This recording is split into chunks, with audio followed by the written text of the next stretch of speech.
สบายดีเนาะมื้อนี้มาพบกับสติปนอกคือเก่าคือเดิมมื้อนี้ก็สิมาแนะนำวิธีการปริ้นExcel เนาะการปริ้น Excel เอิ้นว่าการปริ้น Excel ทั้งหมดหรือว่าทุกชีทนะหมายความว่าเราสามารถปริ้นได้ทุกชีทเนาะปริ้นได้ทุกชีทหลายคนนี่คือจะมีปัญหาที่ผ่านมาเคยใช้งานก็คือ เราได้ตั้งค่าคือชีท1เอิ้นว่าการตั้งค่าปริ้นปริ้นทุกชีทเลยเช่นอย่างชีท1ชีท2ชีท3มันก็ปริ้นบัดเดียวกันหลายคนก็อาจจะพบปัญหาตัวนี้ว่าคือตะกี้เฮาก็เคยพบกันเวลาเฮ็ดอันนั้นตารางเฮ็ดหยังกันแล้วข้อมูลตารางเฮาอยากปริ้นมันได้แต่หน้าเดียวนี่มันบอกว่าได้แต่หน้าเดียวเฮาปริ้นได้แต่หน้าเดียวแต่นี่หมายความว่าสิตั้งค่าหรือว่าสิแนะนำวิธีการปริ้นหมายความว่าทั้ง4ชีทเลย1 5 4นี่สามารถปริ้นได้เช่นอย่างชีท1นี่มี A ชีท2มี B ชีท3มี C แล้วก็ชีท4แล้วก็มี A Bสามารถปริ้นหมดเลยนะสามารถปริ้นบัดเดียวเนาะ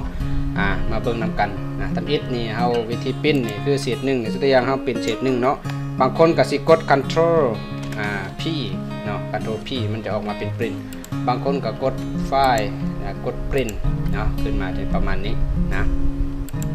ปันนี้เฮาอยากปริ้นทั้งหมดเนาะปริ้นทั้งหมดนี่หมายความว่ากด Ctrl P เนาะแต่ว่าที่บ้านนอกมากด Ctrl P ในการปริ้นทุกครั้งมาเลือกเบิ่งมันบอกว่าตัว print active sheet นี่หมายความว่าปริ้นแต่หน้าเดียวเรียกว่าสีเดียวและส่วนprint entire workbook นี่หมายความว่ามันจะปริ้นทุกหน้าเลยตัวนี้ปัจจุบันตัวนี้กันว่า select print นะมันบอกว่าการเลือกปริ้นเฮาสิเลือกเอาว่าจักหน้าเลือกเอาจักหน้าไปหาจักหน้าสินะเริ่มจากหน้าที่1ไปหาหน้าจักหน้าที่2สมมุติว่าไปหน้าที่3สินะเวลาเขาปริ้นออกมามันจะได้แต่หน้า1หาหน้า3ปัจจุบันถ้าปริ้นทุกหน้าก็เลือก print entire workbook เลยสินะมันจะบอกอย่างนี้มันเลือกแต่หน้า1เอาหน้า4เนาะเอาสามารถปริ้นได้หน้า1เอาหน้า4แต่ว่าถ้าเลือกอันนั้น select นี่เด้หน้า1หาหน้า3มันก็บอกว่าหน้า1ฮอตเพราะว่าปริ้นจากหน้า1เพจ1ไปหาเพจ3เนาะแล้วมันจะปริ้นเนาะมันจะปริ้นไปเลยแต่เนี่ยเขาเลือกปริ้นหน้าเจียนะอันนี้ถ้าเราเลือกหมดก็ปริ้นหมดก็เลือกแต่หน้า1กับหน้า4นะหลายคนอาจจะพบปัญหาเนาะการปริ้นเจียอยู่อันนั้น Excel ปัจจุบันหรือปัจจุบันการ select นี่หมายความว่าเมื่อกี้ select ในการ select การเลือกเขาจะปริ้นหน้า1กดcontrol ค้างไว้เนาะถ้าอยากปริ้นหน้า1หาหน้า4สมมุติว่าถ้าอยากปริ้นหน้า1หาหน้า4เขาสามารถกด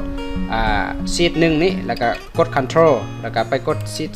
4อันนี้ลองปริ้นเบิ่งนี่แล้วมันก็ได้2หน้าเห็นบ่เวลาปริ้นก็ได้แต่2หน้าปริ้นออกมาชีท1กับชีท4อันนี้การเลือกปริ้นนะการตั้งค่าเลือกปริ้นต้องเบิ่งสำหรับใครที่ว่าต้องการอยากเอาไปใส่ก็ไปใส่ได้สำหรับอันนั้นนี่ก็เป็นการปริ้นหรือตั้งค่าของ Excel เนาะง่ายได้ฉะนั้นลองเอาไปใส่เบิ่งการปริ้นแบบลายชีทบัดเดียวเนาะอันนี้บางคนก็เคยพบปัญหาคือเฮาก็เคยพบกันตะกี้บ่ฮู้ว่าสิปริ้นได้มากดพบก็มันก็ง่ายเนาะสมมุติว่าอยากมีหลายหน้าหลายชีทนะครับปริ้นวันเดียวก็ได้เนาะเอาก็ถึงใจกดไลค์กดแชร์กดติดตามให้ ICT บ้านนอกเนี่ยเพราะว่าสิได้เป็นการให้กำลังใจเนาะขอลาไปก่อนสบายดี